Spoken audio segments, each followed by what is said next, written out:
Hello, welcome to my YouTube channel. Good morning, good afternoon, good evening sa lahat. Magre-reaction po tayo sa isang vlog ni Kalinga Prab. Ito po ay yung part 51 ng EDC. Sisimulan po natin ang ating reaction dun sa pagdating nila na naabutan nila si Beyonce na huhugas ng napakaraming hugasin. Tara, umpisa na po natin to. Okay, bawal ba? Kala ko pwede naman ako dito pumunta minsan. Sabi kayo. Sabi ko dito gawain nakakaya. May lang eh. Pwede ka sa usahay paminsan para may naman. Ganyan yan, grabe. Kaya ano talagang gawin mo? Ganyan mo.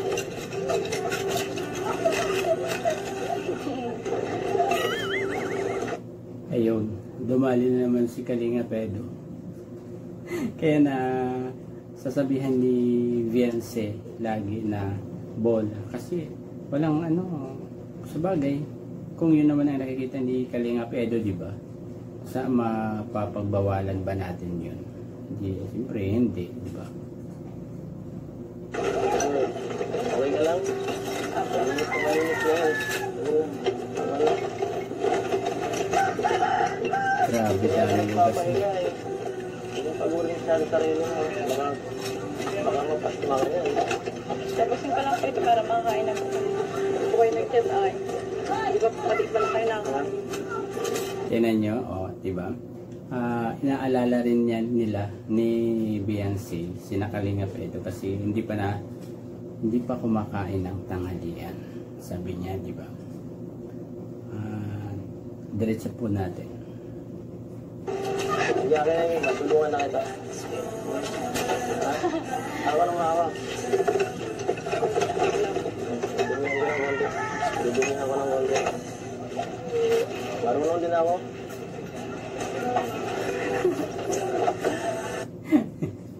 Marunong din siya maghugas. Kalingap Eds, salata namang hindi ka ata maalam mo. Diba? Marunong din ako. Baka hindi ako pa nagugas dito. Ayun. Baka nga daw hindi naghuhugas sa kanila si Kalinga Eds. Kaya nahiya si Beyonce na paghugasin si Kalinga Pedro. Diba? Malinis na yan. Tama na yan. Baka makabasag pa ako. Ano? Doon na siya. Okay lang. Saan lagyan ako? Lagyan mo po doon katsara. Saan lagyan? Asa na po? Saan ba lagyan? Kung po kasi di ka nagsasabi ay. Ay, naku, dapat masanay ka na sa mga surprise na ito. Alam mo Beyonce, hindi lagi yan magsasabi sa iyo kasi susurpresahin ka nga eh. Hindi kung sasabihin sa iyo yan, hindi na sorpresa, di ba? Kaya, ayun, masanay ka na dapat na walang araw o oras na siguradong hindi dadating ang Kalinga para i-vlog ka, di ba? Kung malagi ka sinusurpresa, mahilig ka surprise eh. Wala ganun yung chat mo. Kaya po pala ganun yung chat. Ibinista ni Beyonce si Kalinga Eds na nag-text bago pumunta dun kasi ano kaya yun ano kaya yung next na yun? Ano kaya yung kinap ni Eds? Tama na yan. Tayo ka na. Kumain ka na dito. May pagkain baga. Magandang hapon po tayo. Matayin ka pa? Oo, may dala tayo dito. mahihain. Ano, baka mo. Alam nyo, si Beyonce, wala talagang pagbabago sa kanya, di ba? Tingnan nyo yung paa. Hindi pa rin siya nakatsinelas. So, pag nasa loob siya ng bahay, hindi talaga siya nakatsinelas. Kasi nyo ba? Di ba? Yan ang ano, hindi talaga siya nagbabago. Oo, sa pagkaano niyo dito. Yan eh. Madala na lang ako ng bigas na bigay ng ano. Medan. Ito po wala ganyan. Ay. Alis lang po ako. Nangayok. Ayun na. Nag-iwas. Wait lang. Ikaw, miss. Ay, Nay. Kumusta po, Nay? Okay lang po. At ito naman po yung ano, may malalaman tayo dito sa nanay ni Beyonce na ginawa ni Beyonce na hindi alam ng lahat, na ang nanay lang niya ang nakakaalam. Panoorin po natin. Ay naman po, Nay. Hello. Ano, hindi matapos-tapos yung ano na ginagawa dito. Oo nga po eh. Ay, Lagi po ang lakas mo ah. Ang cute ng baby, oh, di ba? Ang taba-taba. Sabi nga ni Beyonce, alagang kalingap daw. Grabe. Ang lakas mo ah. Yung bahay. Pansamantala lang naman po. may lamin yun. Okay lang po. Dali lang naman po yun. Ganyan kabait ang ano ang pamilya ni family ni Beyonce, no?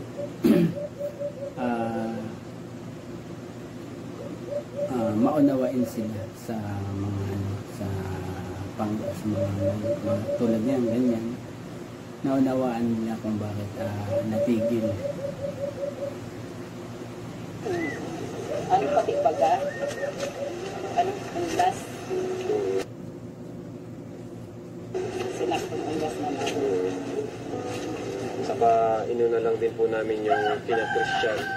Yung magkapatid po na walang ano. Kasi yung bahay po yung talagang butas-butas na. Kung napanood niyo po, tapos talaga po may ano na, may sementado na. Okay na naman sa inyo na po yun. Oo naman. Ganyan po sila ka maunawain kay Kalinga Prab. Alam nila na maraming pabahay si Kalinga Prab. At siguro alam din nila na mas nangangailangan yung dalawang magkapatid na ulila isa sa kanila kasi may bahay pa naman sila na maayos. Tulad niyan, nabubungan pa ulit nila. Kaya siguro naunawaan na lang nila yun. Beyonce po. Okay din. Bintara kami ng baboy. Dahil kung Wow. muna tayo ng yero. Samantala lang. Siya? Grabe. Kaya nakabili kami ng yero. Ayun, yun pa ang isa, di ba? Malaking tulong yung alaga nilang baboy para sa pamumuhay nila. Yun po. Hindi sila gaano umaasa sa kalingap. Yun ang nahahalata, ang nakikita ng mga viewers sa kanila, kaya sila minahal. Nakita ng mga sponsor, kaya sila minahal ng mga sponsor.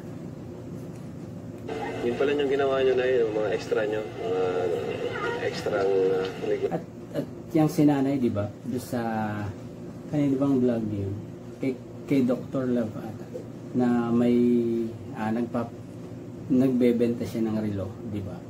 Yun, isa pa yun sa pinagkakitaan ng mga magulang ni Beyonce. Magaling silang manage ng kanilang pera na kaya-kaya nilang palaguin. negosyo. Baboy. Ang katuwa naman na yun kasi yung binibigay namin sa inyo, ginagawa niyo palang pampuhunan sa mga negosyo. Dati po baga, alaga lang namin yan, hindi namin yan sarili. Kaya talagang nakita talaga. Opo. Ngayon, sarili niya na po. Ayan. Yung mga binibigyan niyo yan. Sabi ko, sa akin na lang, huwag na tayong para mahirap kasi po pag nag-aalaga lang ng baboy. Si Beyonce naman po, kumusta na? Tama, mas magaling yung sarili Kasi kung mangalagaan ka lamang, baka yun ay mga 50-50 pa or hindi pa. Baka sa ikatlo pa ang kanila dyan sa pag nagtig-alaga ng baboy lang. Ano naman po siya, yun namin kapag nag-vlog po, Hindi naman po. hindi naman. Kaya lang talagang pag may ano siya sa school, hindi talaga siya nakakasama. Oo nga. May exam. Okay lang naman po yun. Ano naman po si Beyonce, basta pwede siya, talagang pupunta po siya. Pag talagang ano, mahatid pa ako, ihatid ako ni Kuya sa ano, dahil yun, minsan nasa Tapos, pag inaano po siya, bawa, sinusundo siya ni Eds, okay lang naman po sa inyo. nag-ano man, nagpapaalam Kasi naman. hinahatid siya ni Edo dito. Nung isang araw na, nag-ano, sinundo siya. Ayan na po, yan na. Yan yung matinding bulong ni nanay. Na hindi man, talagang hindi kayo makakatikim ng vlog kay Kalingap Edo sa tuwing ganyan ang gagawin niya kay Beyonce. Walang vlog talaga yan. Medyo mas, ano pa yung ano niya, sama yung pakiramdam. Butit na agapan ng gamot. Tapos yun nga, pagbalik ni ano, pinila naman siya ni Kuya Ed. Pero si Eds na okay naman po si Eds para sa inyo. Mabait naman siya. Ayun. Talagang botong-boto si nanay kay Kalingap Eds. Kasi si Kalingap Edo kasi ano na yan, subok na mabait, subok na hindi manloloko. Yan ang tandaan nyo mga basher. Hindi si Kalingap Edo manloloko. Okay? Bahala sila. Grabe guys, hinahatid natin si nanay. Hinahatid natin si nanay. Sila naman yung nagkakaintindihan, hindi ako yung Doon naman po sa ano, minsan syempre may mga negative comments. Hindi naman si Beyonce na apektuhan. Strong naman siya. pag may mga bash sa kanya, Ano po? hindi na lang sabi ko, mapansin. Hindi niya Hindi naman yung nakakaano sa inyo na kasi tahimik lang po yung pamilya nyo. Ano? About sa ganyan. Ano po? Saka hindi mo naman maano yung ano ng tao, yung anong sabihin. Kasi totoo. hindi mo naman hawak yung mga isip nila. Kahit anong gawin mo eh. Hindi mo naman hawak yung isip nila. Hindi nyo po kontrolado. Tama. Hindi mo mapiplease lahat ng tao. Lalo na yung mga buzzers. At yung mga ayaw kay Beyonce. Siyempre, mga buzzers yan. Hindi mo mapiplease talaga yan. Kaya ang dapat na lang gawin, huwag na lang pansinin yung mga sinasabi nila. Mga inggit lang yan. Tama po yun. Hindi naman kilala na gano'n yung tao. Kaya Saka nasa ano po hindi eh. sila pwedeng i-judge. Normal naman po kasi nasa social media pag million nakakapanood. So, normal na may ilan doon na talagang hindi ka magugustuhan. Normal po yung lahat naman. Hindi naman, wala So, naman tayong dapat. okay naman po si Beyonce ngayon. Okay. Sa mga dati po, wala naman po nagbago sa kanya kung ano siya dati. Wala naman. Na ngayon ay, siyempre marami sumusuporta. Ano, yung pag napunta kami sa Daid, minsan, yung mga ano, pag napunta siya sa lobby, hanggang tingin na lang siya. Kasi wala naman kaming maibigay, parehas hindi kami naghihirap. Ngayon, pag may mga kakasalubong siya, Nabigay siya, wow! laki pa. Oo naman. Nakakaluwa naman yun. Yung sabi ni nanay na ano, pag sila'y napunta sa Daid, nakatingin na lang sila. Natingin na lang. Hindi sila makabili kasi wala pa silang pambili. Ayun. Pero, Grabe guys, ngayon ko lang yun na ano Minsan, bina-orderan niya ng pagkain. Grabe. Kaya sabi ko na lang ako, para kanino yan? Yung mama o sa akin, matanda. Grabe guys, ngayon ko lang po narinig ito, si Beyonce napaka humble. Wala siyang sinasabi sa atin na tumutulong siya sa sarili niyang pera, yung Tapos, salib na sa kanya yun. nagpunta sa kanya dito, kahapon. Siguro, may ano po dyan sa elementary. Opo. Maghihingi lang ng pang crown niya. Parang ano daw. Sabi niya, sige, magbibigay. Noon, may parang nag-solicit sa kanya sa school ata yun. Ayun, magbibigay siya.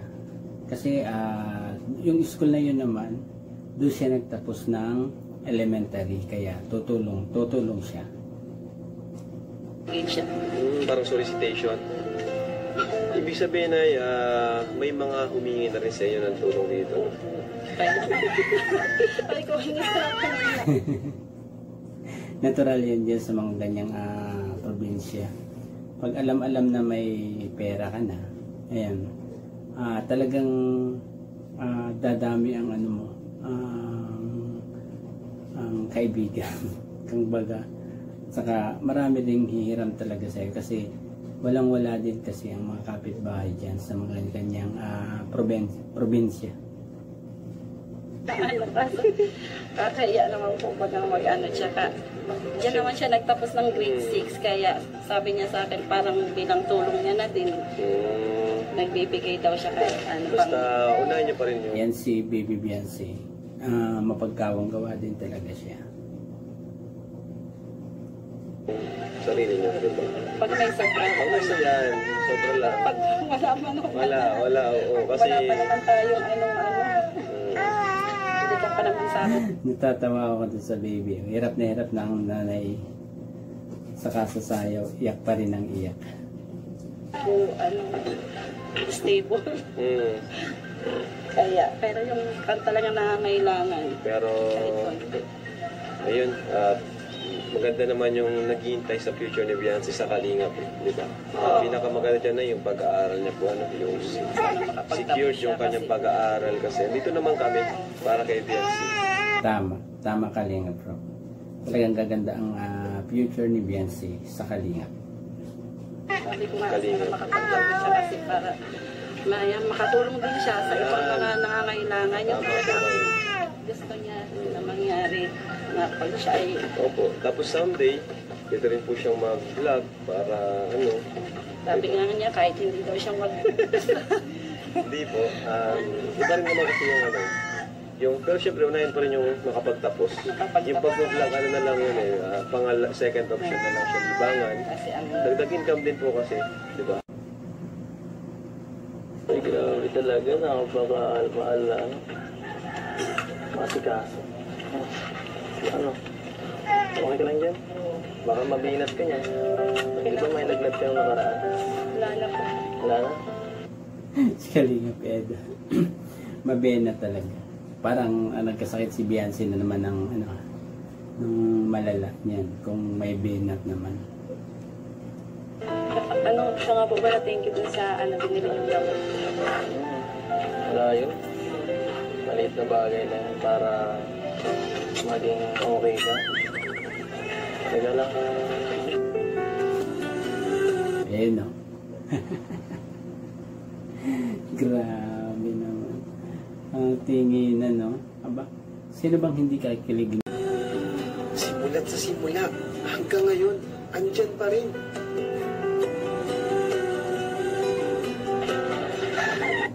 Pero aminin mo, Beyonce, kinilig ka rin talaga dyan sa ginawa ni Kalingap Edo na yan. Sa paghawi ng buhok mo, di ba? Grabe. Angat.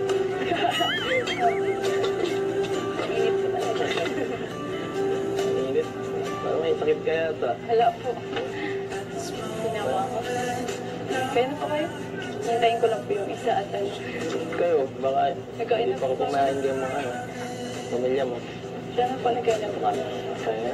Kali po kami kayo sa nagsimba po kami. Nice yan. Doon po kami nagkain. Kumain ka ulit. Kailangan mong...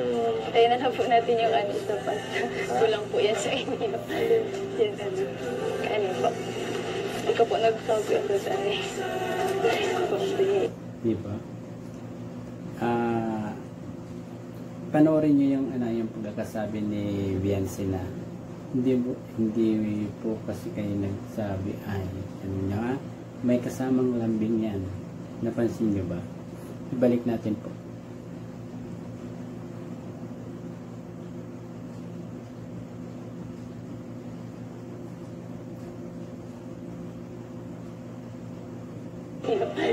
Yes, ano. Kaano po. Ayan po ha. Hindi ko po nagsabi ang basahe. Diba? Bihira. Sinasabi ko. Grabe, di ba? Sana ganun ka kalambing, di ba? Ang lambing ng kanyang pagkakasabi kay Kalinga Peds. Chat kaya ako. Sabi niyo lang po gusto mo makita. Ayun, yun pala yung itsinat ni Kalingap Edu. Bistado ka ngayon, Kalingap Edu. Halata tuloy na ikaw ay miss na miss mo si Bibi Beyonce, di ba? Gusto na agad makita. Sinabi ni Ed sa chat, grabe na to mga kapatid. Tuwan pa. Sige na po kayo. Hello po, Ate Beyonce. Hello po. Hello po. Kain. Yan, sa puntong yan, kakain na sila dyan, di ba? Ilipat na po natin, italo na po natin doon sa dagat. Yung pag-uusap nila ni Kalingap Edu. Yung makikita natin dyan, yung napaluha si Beyonce. Tara po, itatawid na po natin doon. Panoorin po natin. Naintindihan ko. Marami kasi kayo. Grabe. Salamat sa pag-asikaso kanina. Nakaka-inlove ka talaga. Ay, nako. Nakaka-inlove talaga. Totoo yan, Kalinga Peds. Alam namin na in love ka na kay Beyonce. Wala po yun. Kulang pa nga po yun yung sakripisyo niyo sa amin. At yan ang hindi nagbabago kay Beyonce, yung pagtanaw ng utang na loob. Hindi nawawala sa kanyang isip yan. Nahiyan na nga po ang kinakuyaran. Bakit naman? Kasi ano po yung nagka-problema pa po dun sa kabahay. Hindi ko naman po inaasahan na na ganun yung mangyayari. Simple lang naman po talaga yung yung gusto ko po sana yung sabi ko po sa first vlog. Yes, yung sabi niya sa first vlog, kahit maliit lang at simple lang, makaalis lang sila sa doon sa lumang bahay na delikado sa dagat. Yun lang naman ang gusto nila eh. Kaya lang, salamat sa mga sponsor kasi gusto ng mga sponsor na mas maganda ang magiging bahay niya. Kasi mabait siya, kasi mabait siya at di siya nagbabago. Deserve niya na magkaroon ng magandang bahay. Kaya Beyonce, tiwala lang kay Kalingap Rob, tiwala lang sa Kalingap na tatapusin niya ni Kalingap Rob, nasimulan na niya eh. Gusto ko lang po makalipat pero po yun. Yung pinasa na malaki po yung pagpagawa po sa amin. Nakakahiya na po kay Kuya Ram. Nahihiya siya kay Kalingap Rob kasi para kasing si Kalingap Rob nag-iisip pa kung saan na kukunin yung magiging pabahay niya. Pero 2 weeks lang daw naman matitigil eh. Pero yung 2 weeks na yun, sana konti na lang ang magagawa, di ba? Kung may budget nga lang.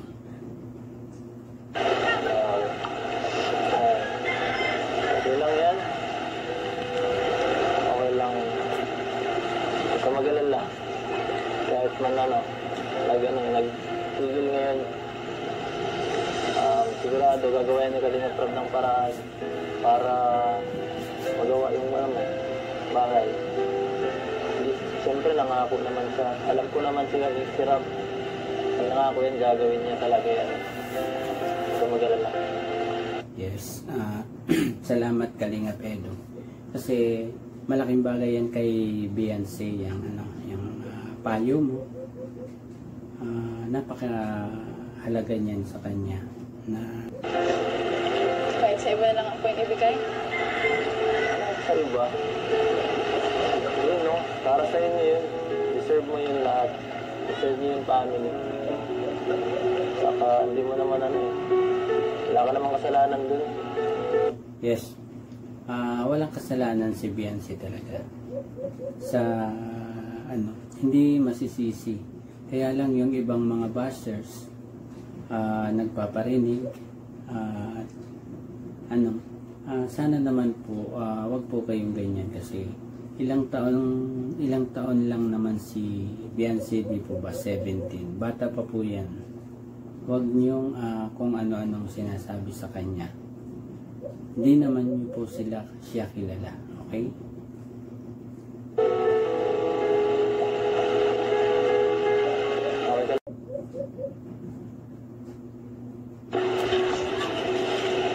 Kaya lang po talaga kasi ako. Ayan na po, naluhan na si Beyonce dyan sa sa tagpong yan. Naluhan na po siya talaga. Buti na lang andyan si Kalingap Edo na handang damayan siya sa kanyang pinagdadaanan.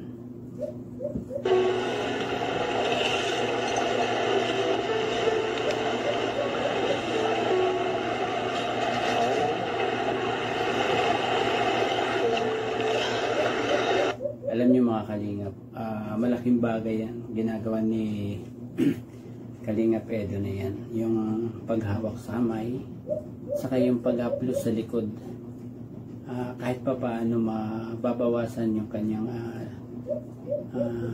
iniisip o yung bigat sa kanyang damdamin, medyo mawawala dahil dyan sa ginagawa ni Kalingap Edo.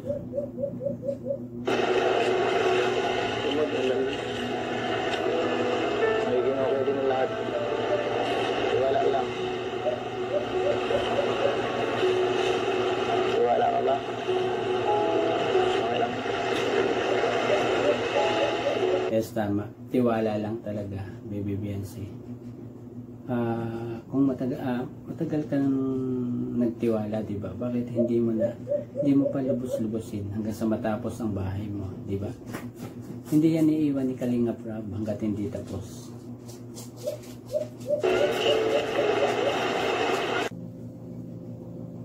Ayan po, tingnan nyo, naging kalmado si Baby Beyonce dyan. At malaking bagay yung paghaplos at paghawak ni Kalingap Edo ng kamay sa paghaplos sa likod.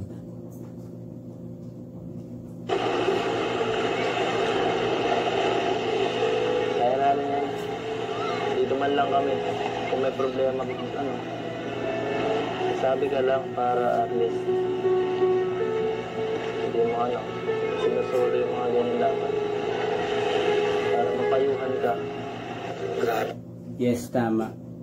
Kailangan ni Beyonce yan, payo nyo, ninyong lahat ng K-Boys at ni Kalingap Rob. May naman ang mga sinabi ni Beyonce. Yung palang dahilan, kaya parang umiiyak siya Ito na kanina. lahat. Kaya no Beyonce, sabi ni Edo, magiging okay din ang lahat. May upuan sa tabi mo. Ayun. Hanggang doon na lamang po ang ating reaction sa part 51 ng EDC. At ito lang masasabi ko sa iyo, Beyonce. Tiwala lang sa Kalingap. Tiwala kay Kalingap Rob. At huwag mawala ng pag-asa. Saka kung pinanghihinaan ka sa mga naririnig mo sa mga buzzers, huwag mo lang silang pansinin. Dahil wala silang maiitulong sa iyo. Diba? Huwag mo na lang silang pansinin ang mga buzzers na yan. Sige po, hanggang doon na lamang po ang ating reaction. Hanggang doon na lamang po. Bye-bye.